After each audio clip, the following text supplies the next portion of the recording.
بسم الله الرحمن الرحيم. إن الحمد لله نحمده ونستعينه ونستغفره ونعوذ بالله من شرور أنفسنا ومن سيئات أعمالنا.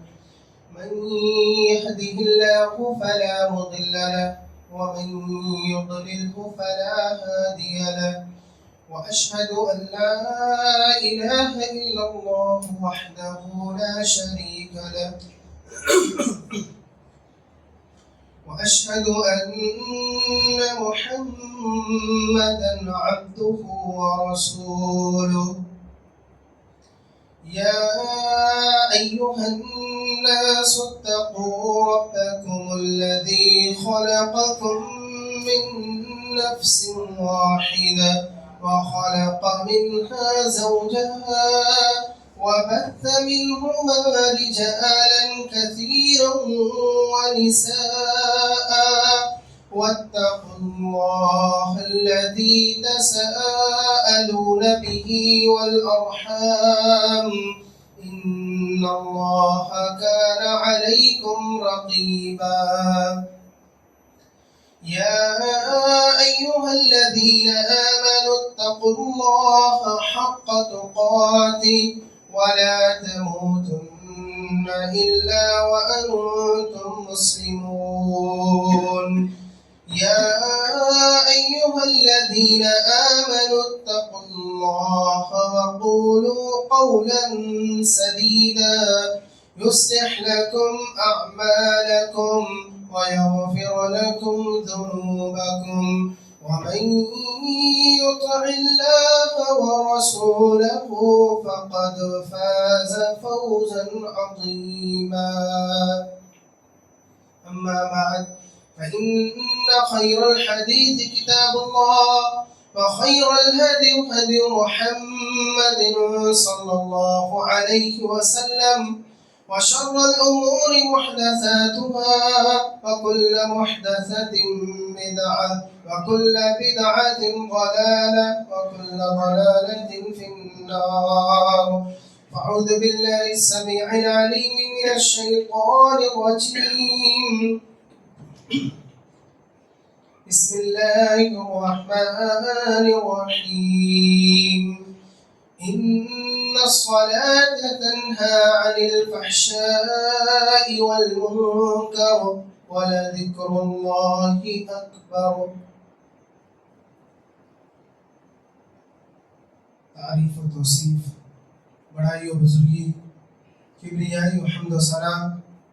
تسبیح، تحمید، تحلیل، تکبیر، تمجید اللہ سبحانہ و تعالیٰ کے لیے لائق و زیبا ہے۔ درود و سلام نازل ہو تمام انبیاء پر، بالخصوص ہمارے آخری نبی احمد مصطفیٰ محمد مصطفیٰ صلی اللہ علیہ وسلم پر۔ حاضرین جمعہ، میرے دینی و ملی بھائیوں،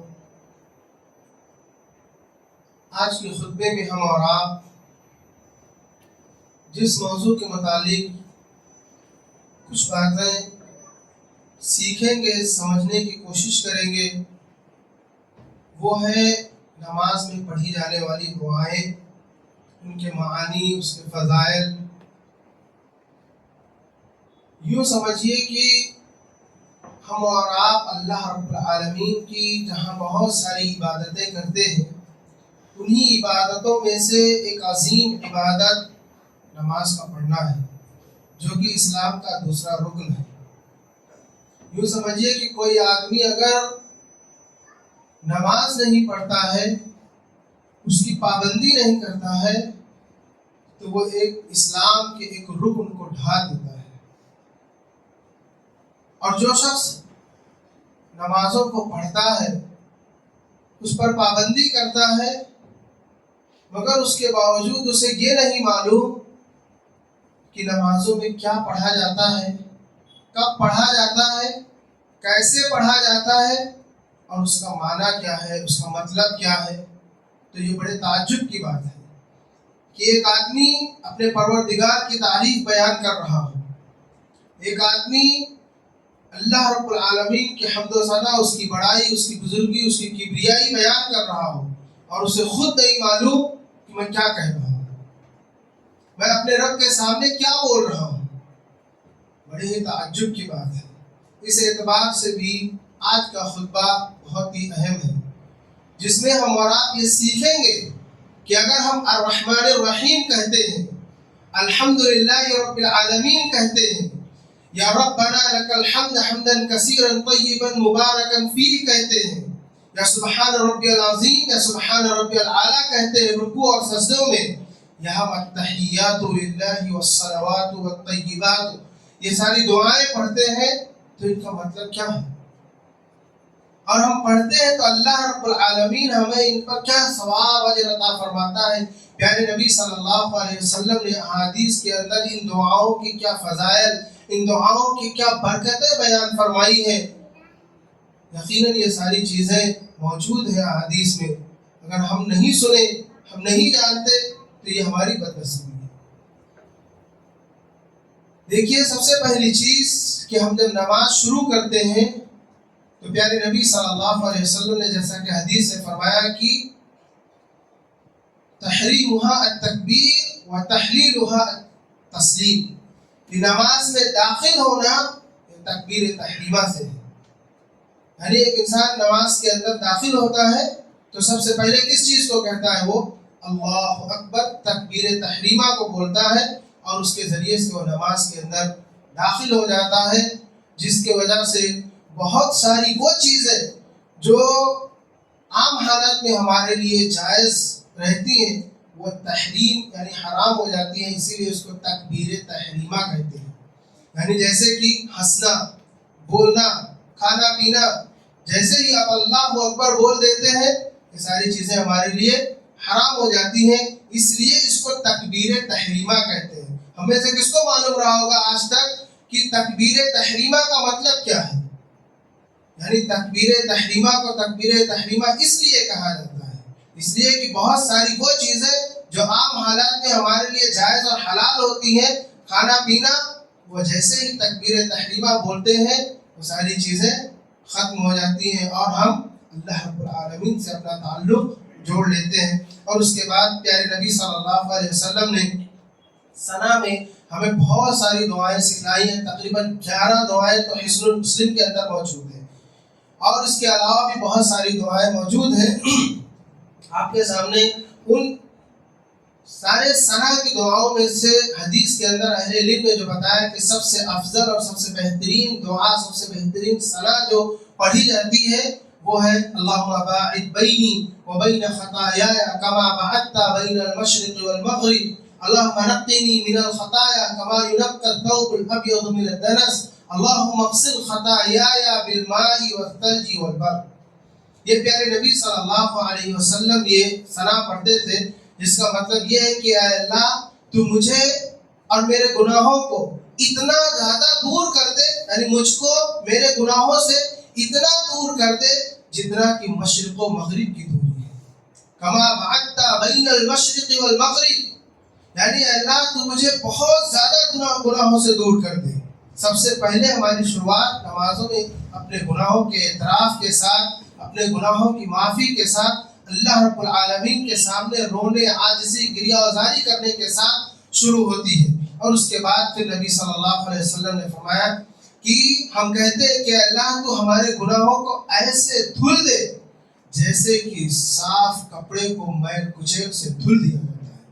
صاف کپڑے کا تذکرہ کما ینقی الثوب الابیض کا لفظ کیوں آیا حدیث میں؟ اہل علم کہتے ہیں کہ سفید کپڑے پہ اگر کوئی گندگی لگتی ہے تو بالکل واضح معلوم ہوتا ہے کہ فلاں جگہ پر یہ گندگی لگی ہوئی ہے، اس لیے سفید کپڑے کو اگر دھلا بھی جاتا ہے تو فوراً معلوم پڑتا ہے کہ اس کو دھل دیا گیا ہے، اس کو صاف کر دیا گیا ہے۔ اس لیے حدیث کے اندر خالی کپڑا نہیں کہا گیا بلکہ ثوب ابیض کہا گیا کہ میرے گناہوں کو ایسے دھل دے جیسے کہ سفید کپڑے کو اس کے میل کچیل سے صاف کر دیا جاتا ہے۔ اس کے بعد میں ہم کہتے ہیں کہ اللہ تو ہمارے گناہوں کو، ہمارے خطاؤں کو پانی کے ذریعے سے دھل دے، اولے کے ذریعے سے دھل دے، برف کے ذریعے سے دھل دے، یعنی طہارت کے جتنے طریقے ہم اور آپ اپنے کپڑوں کے صاف کرنے میں استعمال کر سکتے ہیں، ہم اپنے گناہوں کی صفائی اور اس کے دھلنے میں اللہ رب العالمین سے کہتے ہیں۔ حضرت ابو ہریرہ رضی اللہ تعالیٰ عنہ اس دعا کے سلسلے میں پیارے نبی صلی اللہ علیہ وسلم سے پوچھتے ہیں کہ اللہ کے رسول، میں دیکھتا ہوں کہ جب آپ نماز پڑھاتے ہیں اور قرات شروع کرنے سے پہلے آپ تھوڑی دیر خاموش رہتے ہیں، آپ کیا پڑھتے ہیں؟ تو پیارے نبی صلی اللہ علیہ وسلم نے فرمایا کہ میں یہی دعا پڑھتا ہوں۔ میرے بھائیوں، اس کے علاوہ بھی دوسری دعائیں ہیں، ہم میں سے جس کو جو دعا یاد ہے ثنا میں پڑھنے کا اہتمام کرنا چاہیے۔ اسی طرح سے اس کے بعد پھر تعوذ تسمیہ جو ہے دل میں پڑھنا ہے، اور اس کے بعد کیا ہے سورہ فاتحہ، جہری نماز ہے تنہا پڑھ رہے ہیں تو بھی قرات کے ساتھ پڑھیں، زور سے پڑھیں، امام کے ساتھ تو آہستہ پڑھیں۔ سورہ فاتحہ کے سلسلے میں ہم اور آپ جانتے ہیں کہ یہ ایک طرف اللہ رب العالمین کی حمد و ثنا، اس کی بڑائی و بزرگی اور کبریائی پر مشتمل ہے، تو وہیں اس کے آخری کے جو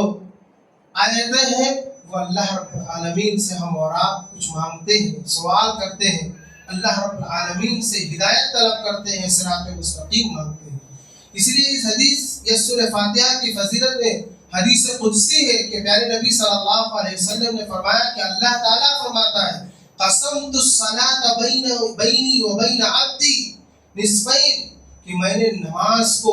یعنی سورہ فاتحہ کو اللہ رب العالمین نے نماز کہا، اور کہا کہ میں نے نماز کو دو حصوں میں تقسیم کر دیا، یعنی سورہ فاتحہ کو دو حصوں میں تقسیم کر دیا ہے، آدھا اللہ رب العالمین کا ہے تو آدھا بندے کا ہے،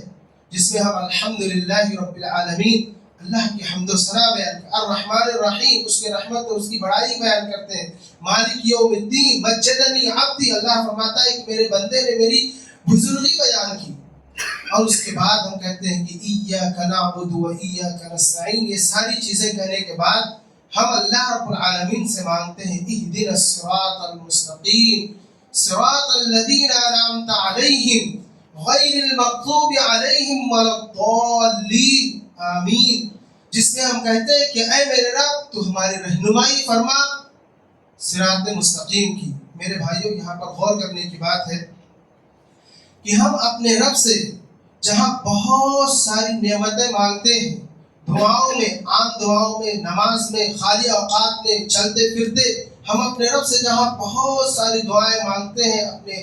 آل اولاد کے لیے، مال کے لیے، بیوی بچوں کے لیے، کاروبار کے لیے،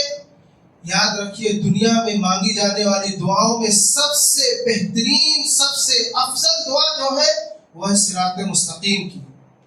بندے کو اگر صراط مستقیم مل جائے تو یوں سمجھیے کہ اس کی دنیا کی زندگی بھی اور آخرت کی زندگی بھی بالکل کامیاب ہے۔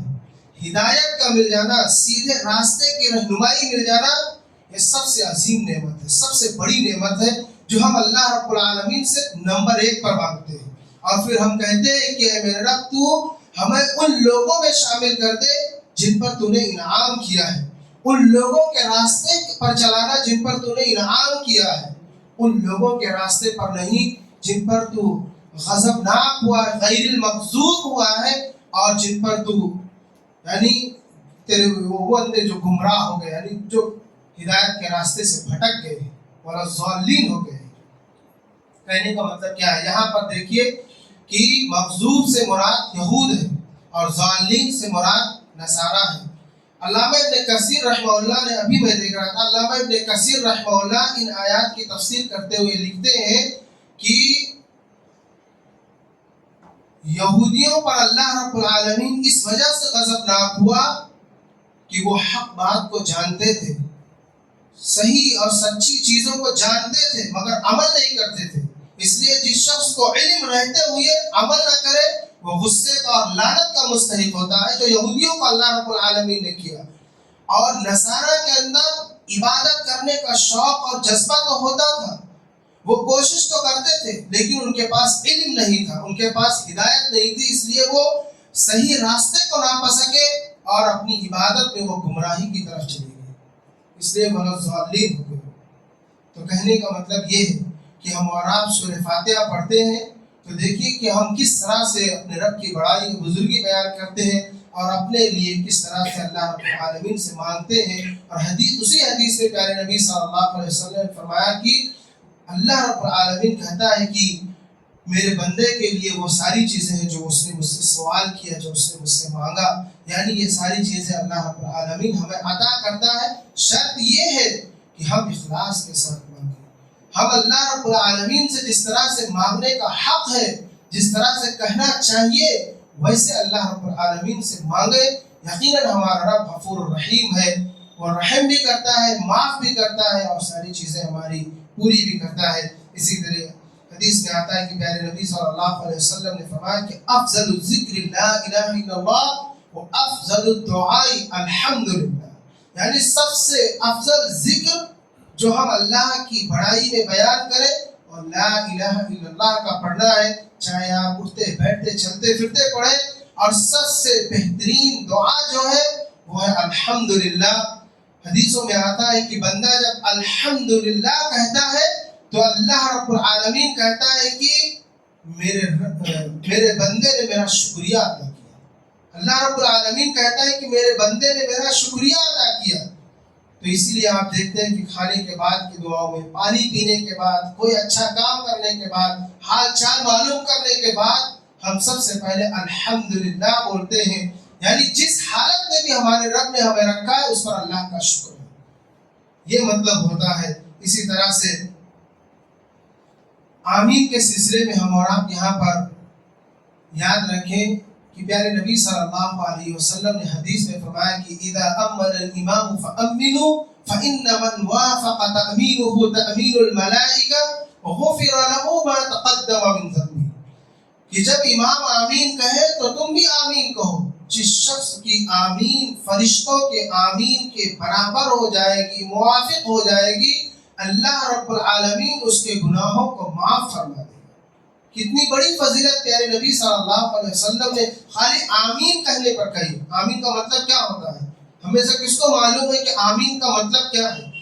آمین کا کے بہت سارے مطلب علامہ ابن کثیر رحمہ اللہ نے اپنی تفسیر میں ذکر کیا ہے، جس میں ہم آمین کہہ کر کے اللہ رب العالمین سے یہ کہتے ہیں اللہم استجب لنا، کہ اے اللہ تو ہماری دعاؤں کو قبول فرما، اللہم لا تخیب علینا، اللہم لا تخیب لنا، یعنی اے اللہ تو ہمیں مایوس نہ کر۔ اس طرح سے یعنی یہ آمین کا مطلب ہے۔ اور ہم اور آپ جانتے ہیں کہ اگر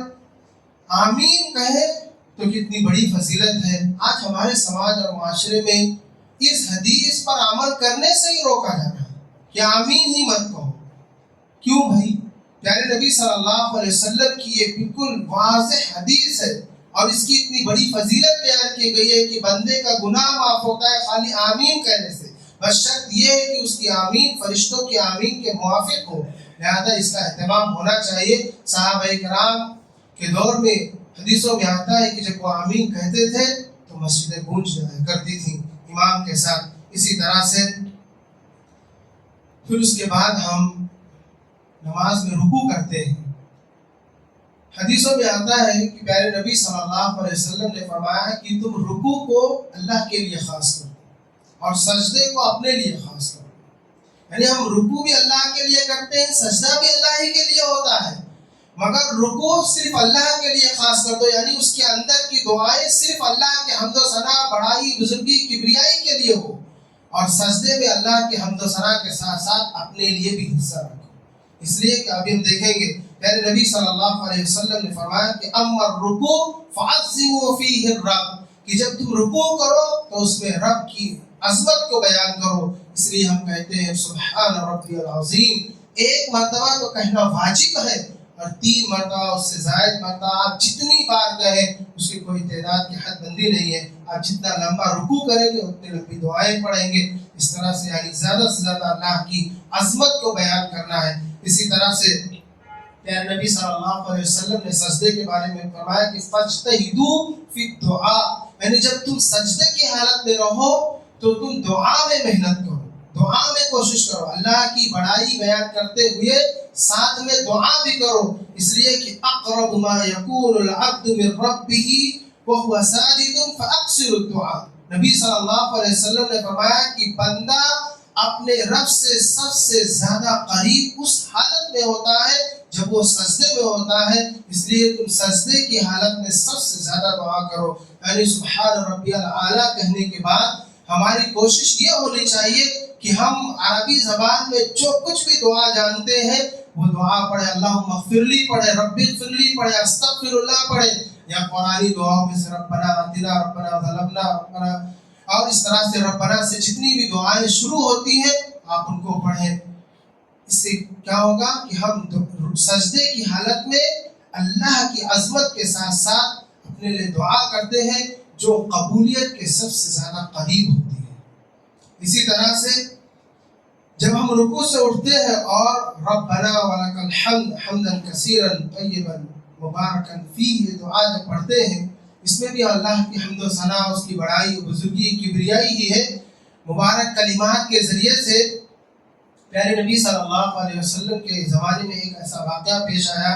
عموماً یہ ایسا ہوتا نہیں تھا۔ ایک مرتبہ ایک صحابی رسول مسجد میں ہانپتے ہوئے آئے اور پیارے نبی صلی اللہ علیہ وسلم جب رکوع سے اٹھے تو وہ ذرا زور سے ربنا لک الحمد حمدا کثیرا طیبا مبارکا فیہ پڑھ دیے یہ دعا۔ جب نماز ختم ہو گئی تو پیارے نبی صلی اللہ علیہ وسلم نے اپنے صحابہ سے پوچھا کہ تم میں سے کس نے یہ بات کہی تھی؟ تو وہ صحابی رسول تھوڑی دیر ڈر گئے، ان کو لگا کہ شاید میں کوئی بھی نہیں بولے، میں اکیلے بول دیا تھا، کہیں ایسا تو نہیں کہ رسول اللہ صلی اللہ علیہ وسلم ناراض ہو جائے، مجھ پر غصے کا اظہار کرے، تو چپ ہی تھے، بتا ہی نہیں رہے۔ بعد میں 2-3 مرتبہ آپ نے پوچھا کہ کس نے یہ کلمات کہے تھے، کس نے یہ کلمات کہے تھے؟ تو ایک صحابی رسول کھڑے ہوئے اور کہا کہ اللہ کے رسول ہم نے کہا تھا۔ تو نبی صلی اللہ علیہ وسلم نے فرمایا کہ تم نے جو کلمات پڑھے ربنا ولک الحمد یا ربنا لک الحمد،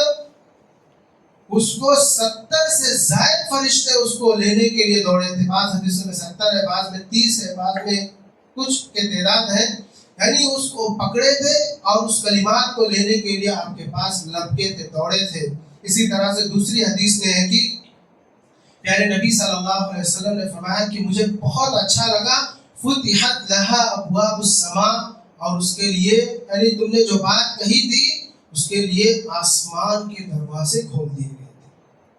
یعنی اس دعا کی اتنی بڑی فضیلت ہے اور اس کے پڑھنے کا یہ اہتمام ہونا چاہیے ہم میں سے، جس کو جو دعا یاد ہو پڑھنا چاہیے۔ اس کے علاوہ بھی بہت ساری دعائیں ہیں۔ اسی طرح سے نماز کی دعاؤں میں جو سب سے اہم بات بتانی تھی وہ کہ ہم اور آپ جب ایک سجدہ کر کے اٹھتے ہیں تو دوسرے سجدے کے درمیان میں جب بیٹھتے ہیں تو پیارے نبی صلی اللہ علیہ وسلم نے ہم اور آپ کو بڑی پیاری دعا سکھائی ہے۔ یقیناً وہ شخص بڑا بدنصیب ہے، بہت محروم ہے جو ان دعاؤں کو نہیں پڑھتا ہے، یا اس کو ابھی تک وہ دعا کی فضیلت یا برکت معلوم نہیں تھی۔ نبی صلی اللہ علیہ وسلم سے کئی دعائیں ثابت ہیں، جس میں دعا اللہم اغفر لی وارحمنی واہدنی وعافنی وارزقنی، اور دوسری روایتوں واجبرنی کے بھی الفاظ ہیں، اور دوسری دعا رب اغفر لی رب اغفر لی رب اغفر لی کے بھی الفاظ ہیں۔ ہمارا دیکھیں کہ پیارے نبی صلی اللہ علیہ وسلم نے پوری نماز میں ہمارے لیے جو دعا خصوصی طور سے سکھلائی ہے، ہماری دنیاوی چیزوں کے آرام اور برکت اور رحمت کے لیے جو دعا ہے وہ اسی 2 سجدوں کے درمیان میں ہے، جس میں اللہم اغفر لی وارحمنی واہدنی ہدایت بھی ہے، اور وارزقنی رزق کی طلب کے لیے بھی ہے۔ یعنی جس بندے کو کسی طرح کی رزق میں تنگی ہے، پریشانی ہے، معاشی طور سے اس کے حالات خراب ہے، تو وہ یہ دعا کا اہتمام کرے، نماز کی حالت میں یہاں پر پڑھنے کا اہتمام کرے جہاں پیارے نبی صلی اللہ علیہ وسلم سے ثابت ہے۔ اور ہم اور آپ جانتے ہیں کہ نماز کے اندر کی پڑھی جانے والی دعائیں اور وہ نماز کے جو طریقے، نماز کے جو آداب، ایسی حالت میں اللہ رب العالمین ہماری دعاؤں کو رد نہیں کرتا ہے۔ تو یہاں پر آپ دیکھیے کہ وہ کتنے محروم یا بدنصیب لوگ ہیں جو اتنی بہترین بابرکت دعاؤں کو چھوڑ دیتے ہیں، یا یہ سمجھتے ہیں کہ سنت ہی نہیں ہے، یا یوں سمجھتے ہیں کہ اس کو پڑھنا ہی نہیں ہے، جبکہ پیارے نبی صلی اللہ علیہ وسلم سے دعائیں ثابت ہیں 2 سجدوں کے درمیان کی۔ آخری چیز جو ہم اور آپ تشہد میں بیٹھتے ہیں اور پڑھتے ہیں، التحیات للہ والصلوات والطیبات والسلام علیک ایھا النبی ورحمۃ اللہ وبرکاتہ، السلام علینا وعلی عباد اللہ الصالحین، اور اس طرح سے درود شریف اور اللہم انی ظلمت نفسی۔ التحیات کا مطلب کیا ہے؟ ہم اور آپ اس کو ہلکے اس میں مختصر وقت میں اس کے مطلب کو جانتے ہوئے چلیں۔ التحیات کا مطلب علامہ ابن باز رحمہ اللہ سے ایک سائل نے سوال کیا تھا کہ میں نماز میں التحیات پڑھتا ہوں لیکن مجھے اس کا مطلب معلوم نہیں، آپ مجھے اس کا مطلب بتا دیجیے۔ تو علامہ ابن باز رحمہ اللہ نے اس کا مطلب اس سائل کو بتاتے ہوئے جو بیان کیا تھا وہی میں آپ کے سامنے رکھ دیتا ہوں، اسی میں ساری چیزیں انشاءاللہ آ جائیں گی۔ انہوں نے کہا کہ التحیات معناہ التعظیمات التي يعظم بها الرب۔ التحیات جب ہم بولتے ہیں یعنی اللہ کی تمام قسم کی عظمت و بڑائی بیان کرتے ہیں جو اللہ رب العالمین کے لیے سزاوار ہے، جو اللہ رب العالمین کے لیے ہے۔ اور اسی طرح سے علامہ عبداللہ ابن عباس رضی اللہ تعالیٰ عنہ سے التحیات کی تفسیر المبارکات بھی ہے، الکلمات المبارکات بھی ہے کہ ہم ایسے مبارک کلمے کے ذریعے سے اللہ کی حمد و ثنا اور اس کی عظمت بیان کرتے ہیں جو ساری چیزیں اسی کے لیے ہیں۔ اسی طرح سے والطیبات کا مطلب بیان کرتے ہوئے کہتے ہیں کل ما یتقرب به الی اللہ۔ والطیبات جب ہم کہتے ہیں تو کہتے ہیں کہ ہر وہ چیز جس کے ذریعے سے ہم اللہ کا تقرب حاصل کرتے ہیں وہ ساری چیزیں اس میں شامل ہیں۔ والصلوات جب ہم کہتے ہیں تو 5 نمازیں اور نوافل ساری چیزیں شامل ہیں کہ یہ سب کچھ اللہ کے لیے، التحیات للہ والصلوات والطیبات، ساری چیزیں سب کچھ اللہ رب العالمین کے لیے ہے۔ السلام علیکہ جب ہم کہتے ہیں تو ہم نبی پر خصوصی طور سے سلام بھیجتے ہیں، اور اس نبی پر سلام بھیجنے کا مطلب کیا ہے کہ اللہ رب العالمین کی جانب سے آپ کو سلامتی ہو، یعنی ہم خصوصی دعا اپنے نبی صلی اللہ علیہ وسلم کے لیے کرتے ہیں۔ اور ہم جانتے ہیں کہ السلام یہ اللہ رب العالمین کے ناموں میں سے نام ہے جس کا مطلب یہ ہے کہ سلامتی دینے والا، امن دینے والا، چین و سکون دینے والا۔ اور ہم اور آپ جانتے ہیں کہ جب پھر اس کے بعد ہم اپنے لیے کہ السلام علینا وعلی عباد اللہ الصالحین، کہ ہم اپنے آپ کے لیے بھی سلام پڑھتے ہیں اور ان بندوں کے لیے بھی سلامتی کی دعا کرتے ہیں جو عباد اللہ الصالحین ہے، یعنی اللہ رب العالمین کے نیک اور صالح بندے ہیں۔ امام ترمذی رحمہ اللہ اس التحیات کی حدیث لانے کے بعد کہتے ہیں کہ جو شخص اس التحیات میں جو سلام ہے اس سلامتی اور امن اور سکون کو پانا چاہتا ہے، اسے چاہیے کہ وہ عبداً صالحا ہو جائے، مطلب وہ صالح بندہ بن جائے۔ اگر ہم خالی بندے ہیں تو اس فضیلت سے محروم ہیں، اس لیے کہ یہاں پر صالح کا لفظ لگا دیا گیا ہے، یعنی ہمارا نیک اور صالح ہونا ہی ہمیں اس سلامتی والی دعا میں شامل کرے گا۔ اور اگر ہم نیک اور صالح نہیں ہیں تو ان برکت سے اور اس دعا سے، اس سلامتی سے ہم محروم رہیں گے جو پوری دنیا کے مسلمان ہمارے لیے کرتے ہیں۔ آپ تصور کریں کہ پوری دنیا میں جہاں کہیں بھی یہ نماز پڑھی جاتی ہے اور یہ دعا پڑھی جاتی ہے، ان دعاؤں میں ہم شامل ہیں، ان کی دعاؤں میں ہم شامل ہیں، مگر شرط یہ ہے کہ ہم صالح رہیں۔ اگر ہم صالح نہیں ہیں تو ان دعاؤں سے محروم ہیں۔ اور اسی طرح سے اللہم انی ظلمت نفسی، اس کے بعد درود شریف اور اللہم انی ظلمت نفسی ہے۔ اللہم انی ظلمت نفسی کے سلسلے میں آپ دیکھیں کہ اس میں خالی اپنے گناہوں کا اعتراف، اللہ میں نے اپنے نفس پر ظلم کیا ہے، اپنے گناہوں کا اعتراف کرتا ہے بندہ، اپنے رب سے معافی مانگتا ہے، یہ کہتا ہے کہ اللہ تو معاف نہیں کرے گا تو تیرے علاوہ کوئی معاف کرنے والا نہیں، لا یغفر الذنوب الا انت، اے اللہ تو گناہوں کو اگر تو نہیں معاف کرے گا تو تیرے علاوہ کون معاف کر سکتا ہے۔ اور اس کے علاوہ پیارے نبی صلی اللہ علیہ وسلم نے ان 4 چیزوں سے پناہ مانگنے کے سلسلے میں جو ہم اور آپ کو سکھلائی ہے کہ بندے کی نماز میں یہ 4 چیزیں ضرور ہونی چاہیے، جس میں فتنہ مسیح دجال ہے، اسی طرح سے عذاب قبر کا فتنہ، موت کا فتنہ، قرض کا فتنہ، یعنی یہ چیزیں ایسی ہیں کہ ان چیزوں سے خصوصی طور سے پیارے نبی صلی اللہ علیہ وسلم نے پناہ مانگنے کی بات کہی ہے۔ عبداللہ ابن مسعود رضی اللہ تعالیٰ عنہ کہتے ہیں کہ اگر میرے بچوں میں سے کوئی اس کو پڑھے بغیر نماز سے سلام پھیر دیتے تھے، حالانکہ یہ سنت ہی ہے، لیکن کہتے ہیں کہ اگر کوئی میرے بچوں میں سے بنا پڑھے سلام پھیر دیتے تھے تو میں ان کو کہتا تھا کہ جاؤ دوبارہ نماز پڑھو۔ یعنی اس کی برکت، اس کی فضیلت، اس کی اہمیت کو بتانے کے لیے کہا گیا ہے کہ اس کا خصوصی اہتمام کرنا چاہیے۔ بڑی بابرکت دعائیں ہیں۔ حضرت ابوبکر صدیق رضی اللہ تعالیٰ عنہ کہتے ہیں کہ پیارے نبی صلی اللہ علیہ وسلم نے مجھے خصوصی طور سے یہ دعا سکھلائی تھی اور کہا تھا کہ تم اپنی نماز میں اس دعا کو خصوصی طور سے پڑھو۔ آپ تصور کریں کہ حضرت ابوبکر صدیق رضی اللہ تعالیٰ عنہ سے پیارے نبی صلی اللہ علیہ وسلم کتنی محبت کرتے تھے، بے انتہا محبت کرتے تھے، دوستی کی آخری حد تھی جو حضرت ابوبکر صدیق سے تھی، اور نبی صلی اللہ علیہ وسلم ان کو یہ دعا سکھلا رہے ہیں، یعنی محبت میں ہی سکھلا رہے ہیں کہ آپ ضرور اس کو پڑھو۔ ہم اور آپ جس سے محبت کرتے ہیں ان کو اچھی بات بتاتے ہیں، بھلی بات بتاتے ہیں، اور پیارے نبی صلی اللہ علیہ وسلم نے ان کو یہ دعا سکھلائی۔ اسی طرح سے حضرت معاذ بن جبل رضی اللہ تعالیٰ عنہ کے بارے میں آتا ہے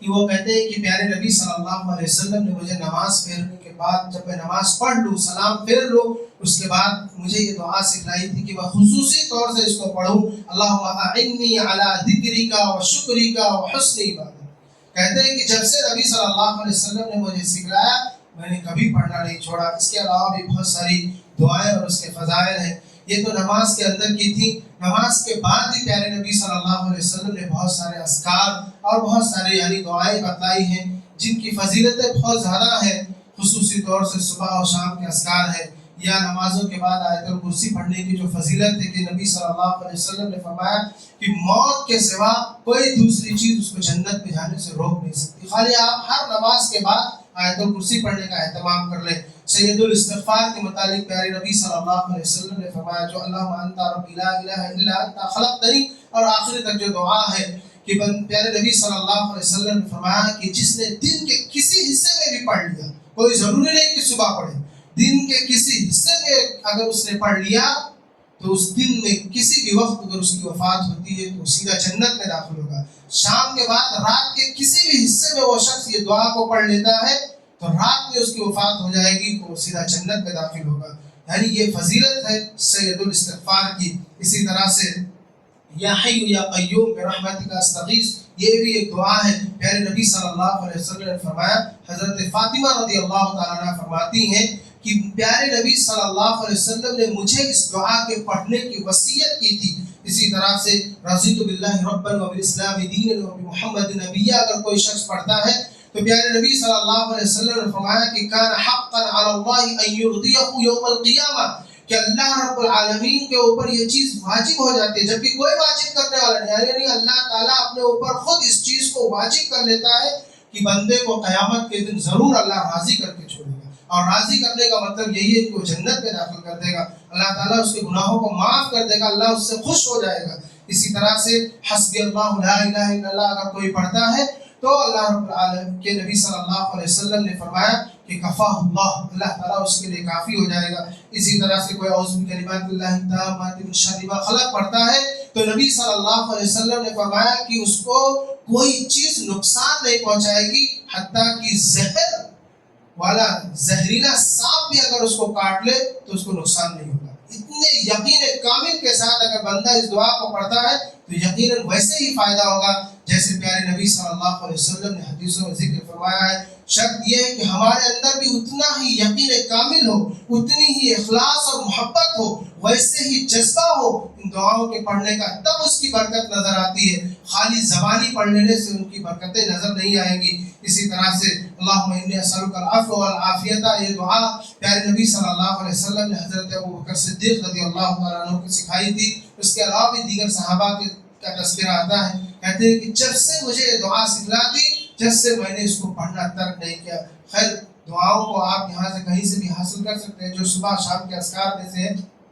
میرے بھائیوں بتانے کا مقصد یہ تھا کہ ہم اور آپ خصوصی اہتمام کریں دعاؤں کے پڑھنے کا۔ اللہ تعالیٰ سے دعا ہے الہ العالمین تو ہماری دعاؤں کو قبول فرما، الہ العالمین ہماری نیکیوں کو قبول فرما، الہ العالمین ہماری نمازوں کو قبول فرما، الہ العالمین ہماری نمازوں کو قبول فرما، الہ العالمین ہماری خطاؤں کو معاف فرما، ہم میں سے جو بیمار ہیں شفا کاملہ عاجلہ عطا فرما۔